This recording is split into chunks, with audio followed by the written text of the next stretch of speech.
අද හවසම මම ගෙදර යනකොට බත් එක බෙදලා මේසුරින් තියලා තියේවි.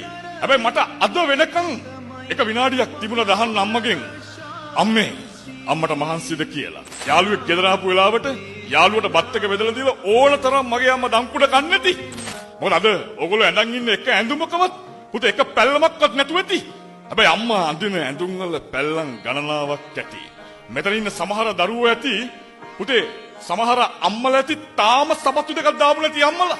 අද වෙනකන් පුතේ අම්මගේ ඇස් වලින් වැටෙන සතුටු කඳුළු බලනෝමයි කියලා හිතන්නේ ඒව තමයි මේ ජීවිතේ තියෙන්න ඕනේ හීන.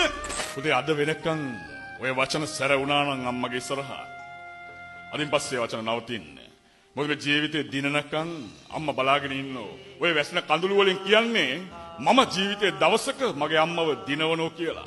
අර විශ්වවිද්‍යාලේ ගේට්ටුව ළඟට මගේ අම්මා එයි එක දවසක අම්මට තියෙන හොඳම ඇඳුම ඇඳගෙන අද මේ මගේ ළඟ ඉන්න නරක යාළුවා මේ ජීවිතේ වැරදුනාට පස්සේ නෑ පුතේ අර උදේ පාන්දර එනවර තැඹිලි ගෙඩිය කපාගෙන පරණ වතුර බෝතලයකට දාගෙන ඒ තැඹිලි වතුර ටික අරගෙන අම්මා එනවා පොලිසිය ගේට්ටුව ගාවට පුතාව බලන්න.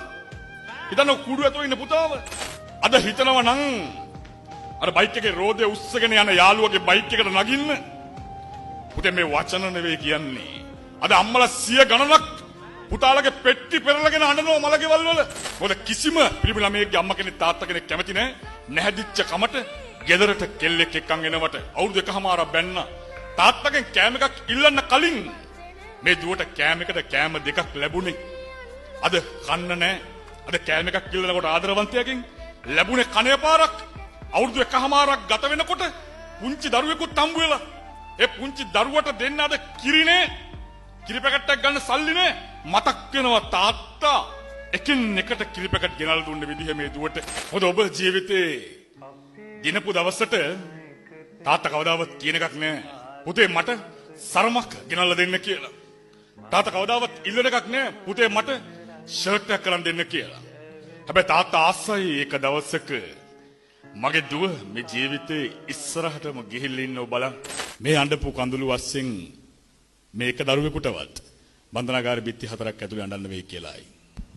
කවදාවත් නැහැ. මේ බිත්ති 4 ඇතුලේ අඬන මිනිස්සු කවුරුත් යාළුවන්ගේ නම් බිත්තිවල ලිව්වේ නැහැ. කවුරුත් එකට බජව් දාපු, කවුරුත් එකට නරක වැඩ කරපු, සමාජයේ අසම්මතයි නීති විරෝධී කියලා කරපු වැඩ කරපු කාගේවත් නම් බන්ධනාගාර කූඩුව ඇතුලේ කවුරුත් ලිව්වේ නැහැ. ලිව්වේ අම්මා දන්නවා මං කවුද කියලා.